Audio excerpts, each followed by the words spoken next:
আসসালামু আলাইকুম রহমতুল্লাহি আবরাকাতুহু। নাহমাদুহু ওয়া নুসাল্লি আলা রাসূলিহিল কারীম, আম্মা বা'দ। আউযু বিল্লাহি মিনাশ শাইতানির রাজীম। বিসমিল্লাহির রহমানির রহিম। ইসলাম প্রিয় দিনী ভাই বোনেরা, এখন যে বিষয়টি নিয়ে আলোচনা করব তা হচ্ছে নামাজের ওয়াজিব কয়টি। আলোচনা শুরু করার পূর্বেই বলি, যারা এই ইউটিউব চ্যানেলে নতুন, চ্যানেলটি সাবস্ক্রাইব করবেন, ভিডিওতে লাইক, কমেন্ট ও দিন প্রচারের স্বার্থে বিভিন্ন সোশ্যাল মিডিয়াতে শেয়ার করবেন। মূল আলোচনায় যাওয়া যাক। নামাজের ওয়াজিব 14টি। নামাজের মধ্যে যে ভুলগুলো করলে নামাজ ভেঙে যায়, কিন্তু তার সংশোধনের ব্যবস্থাও। নামাজের ওয়াজিব 14টি। নামাজে ভুলবশত এই 14টির যে কোনো একটিও যদি ছুটে যায়, তাহলে নামাজের শেষ বৈঠকে একটা সাহু সেজদার মাধ্যমেই, অর্থাৎ 2 সেজদাই দেয়, সাহু সেজদার মাধ্যমে সেজদাই সাহু করিলে নামাজ আদায় হয়ে যাবে, পুনরায় পড়তে হবে না।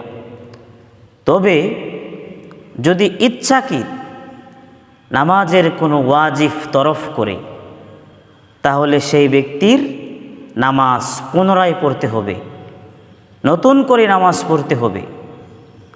নামাজের ওয়াজিব হলো 14টি। 1 নাম্বার, আলহামদুল শরীফ পুরা পড়া, সূরা ফাতিহা শুরু থেকে শেষ পর্যন্ত পড়া। 2 নাম্বার, সূরা ফাতিহার সঙ্গে অন্য একটি সূরা মেলা। 3 নাম্বার, রুকু সেজদায় দেরি করা। 4 নাম্বার, রুকু হইতে সোজা হয়ে খাড়া হয়ে দেরি করা। 5 নাম্বার, 2 সেজদার মাঝখানে সোজা হয়ে বসিয়া দেরি করা। 6 নাম্বার, দরমিয়ানি বৈঠক। 7 নাম্বার, দুনো বৈঠকেই আত্তাহিয়াতু পড়া। অর্থাৎ 4 রাকাত বিশিষ্ট নামাজে 2 রাকাতে আমরা বৈঠক করি, ওই 2 রাকাতে আত্তাহিয়াতু পড়ি, শুধু আত্তাহিয়াতু পড়ি, এবং নামাজের শেষ বৈঠকেও আমরা তাশাহুদ পড়ি, তারপর দুরুদ পড়ি, তারপর দোয়া সূরা পড়ি। 8 নাম্বার, ইমামের জন্য কেরাত আস্তে এবং জোরে পড়া। 9 নাম্বার, ভিতরের নামাজে দোয়া কুনুত পড়া। 10 নাম্বার, 2 ঈদের নামাজে 6 তাকবীর বলা। 11 নাম্বার, প্রত্যেক ফরজ নামাজের প্রথম 2 রাকাতকে কেরাতের জন্য নির্ধারণ করা। 12 নাম্বার, প্রত্যেক রাকাতের ফরজগুলোর তারতিব ঠিক রাখা।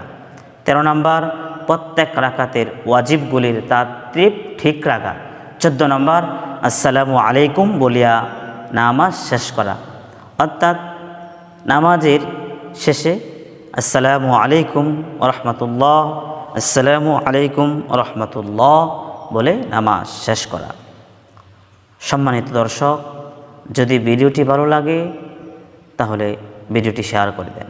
আসসালামু আলাইকুম রহমতুল্লাহ।